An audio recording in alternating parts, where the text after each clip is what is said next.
Today, we're going to learn how to add a horizontal bars transition to your video.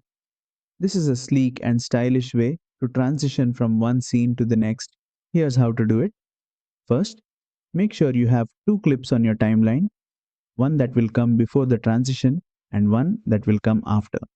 Place them next to each other on the timeline. Now, head over to the Transitions tab on the left side. Scroll through the available transitions and look for the horizontal bands transition. This effect uses horizontal bars to smoothly reveal the next clip, making it perfect for giving your video a modern, polished look.